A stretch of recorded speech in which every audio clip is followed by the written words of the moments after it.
the body's an incredible machine. You know, I've answered this question before, but I'm going to take it on a total different path right now. The body is an incredible machine.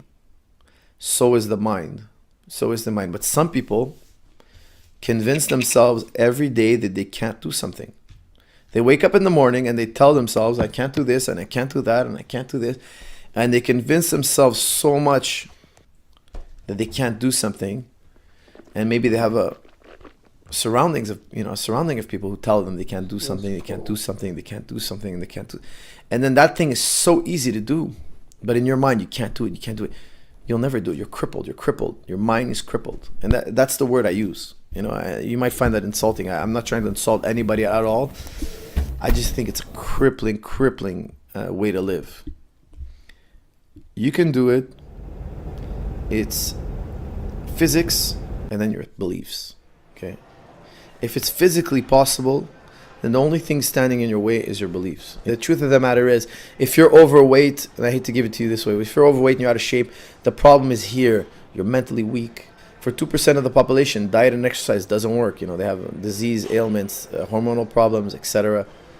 However, everything else, 98% of us, let's make it 95. It's your mind in the way. Your mind is weak. It's a manifestation of your weak thoughts.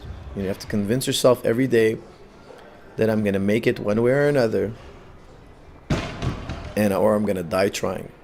You know, one way or another. I'm going to find success one way or another. I'm going to get fit one way or another. And that soldier in there has got to work every day, and he's got to march every day, and you got to train him every day, and you got to build up his strength. You know, you can't go from mentally broken to mentally fierce. You build it, you build it, you build it. You know, and there are a lot of ways to build it. Self-talk,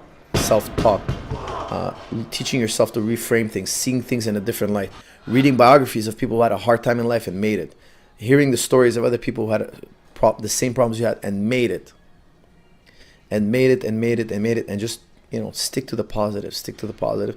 And you know what? You'll make it. I remember when I was teaching my son to ride a bike, and he was telling me, I can't do it. And he said it like 3-4 times, and I said, well, you know what? We're not leaving here till you do it. So I don't care if we have to sleep in the park. He's like really shocked. I'm like, yeah, well, you know, we have no other choice. He was like 4 years old, 5 years old. Obviously, I wouldn't make him sleep in the park, but I wanted him to realize that we are committed to this. You know, we're committed to this. And I was just trying to teach him a lesson. That, because I see this all the time. I've trained thousands of people. Some people come in and they're locked to their excuse. They're locked to it. And, you know, you got to burn the bridge behind them sometimes. You got to burn the...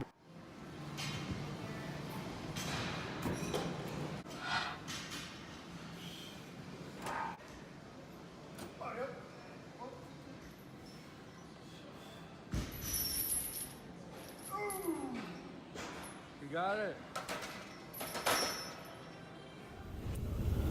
All right, guys, right now it's about 11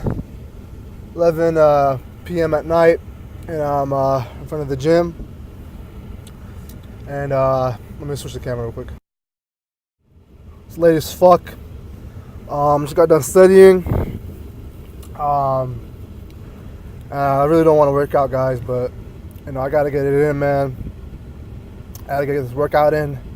I don't give a fuck about how I'm feeling. I don't care. You know, I'm feeling pretty sick right now too. I don't care if I'm fucking tired. I'm gonna give every fucking bit of energy I got into this training session. I'm gonna train like I'm not gonna live after this fucking workout. Put all my energy to this shit, man. You know, days like this where I really question myself, like, is it really fucking worth it? You know, what's the point? You know, but this is where you get better, man. These are the nights that count the most. So I'll make the most out of this workout, inshallah, God willing. You know, you hear that old fable where an army goes to the shores and the general burns the ships. It's either we win this war or we die, because there's just the ocean now. There's no more boats. You know, there's no exit. And I think it could be a very dangerous thing. Obviously, I wouldn't do that to an extreme level, but there is a gem there. There is a kernel of truth. And sure enough, you know, a few minutes later, he was riding that bike. He was pedaling. I've had this experience so many times in my life. People think something is so hard, and sometimes it is hard, but a lot of times it's not. And anytime you have a negative thought, just crush it, man. Destroy it, obliterate it. Hear my voice telling you that it's a lie and that you're a fool if you believe it, and that you're taking the easy way out if you believe it. Okay, get your mind right. The thoughts in your head are so important. They're so powerful. 235, 225, 215, 405, 495. And then I got a 35 pounder and a 5 pounder to make it 575. I did 15 sets of one. This shit, man.